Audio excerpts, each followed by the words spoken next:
Jute mill চত্বরে production ম্যানেজারকে বেধড়ক মারধর, আর তার জেরেই বন্ধ হয়ে গেল জগদ্দলের অকল্যান্ড জুট মিল। ঢুকতে থাকা পাট শিল্পে আবারও একটা ধাক্কা, তালা পড়লো এক মিলের গেটে। এক লহমায় বেকার হয়ে গেলেন প্রায় 4000 শ্রমিক। প্রাচ্যের ম্যানচেস্টার এখন কার্যত শ্মশান। কেন? কোনো ভ্রুক্ষেপ নেই শাসকের।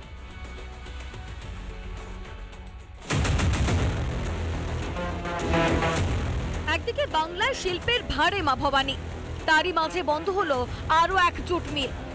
জগদ্দলে বন্ধ হয়ে গেল অকল্যান্ড জুট মিল।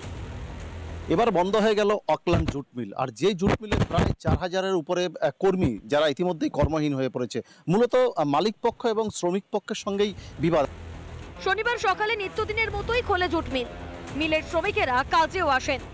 এরই মাঝে বেধড়ক মার খেলেন মিলের প্রোডাকশন ম্যানেজার। ভাইরাল সেই সিসি ফুটেজ।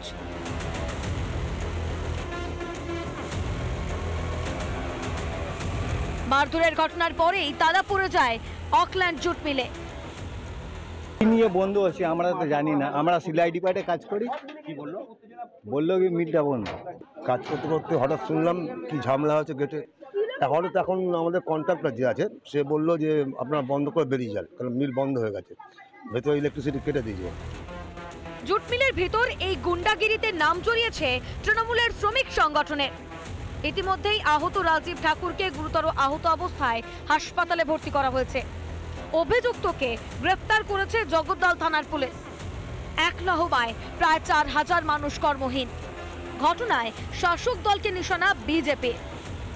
তৃণমূল ট্রেড ইউনিয়নের যারা নেতা আছে তাদের তোলাবাজিতে অতিষ্ঠ হয়ে গেছে পুরো ইন্ডাস্ট্রি, জুট ইন্ডাস্ট্রি।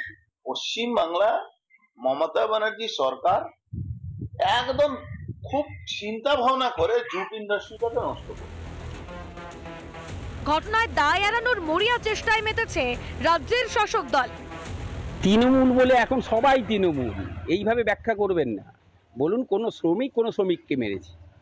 আমাদের দল এইসব কোনো অশান্তি, কোনো এইসব বিশৃঙ্খল অবস্থা এগুলি দল এন্ডোর্স করে না। এটা অশান্তি হয়েছে, এগুলো দলের সঙ্গে কোনো যোগাযোগ নেই, এর সঙ্গে রাজনীতির কোনো সম্পর্ক নেই। প্রাচ্যের ম্যানচেস্টার এখন ধুঁকছে, বন্ধ হচ্ছে একের পর এক জুট মিল। অন্যদিকে দাপাদাপি বেড়েই চলেছে রাজ্যের শাসক দলের শ্রমিক সংগঠনের।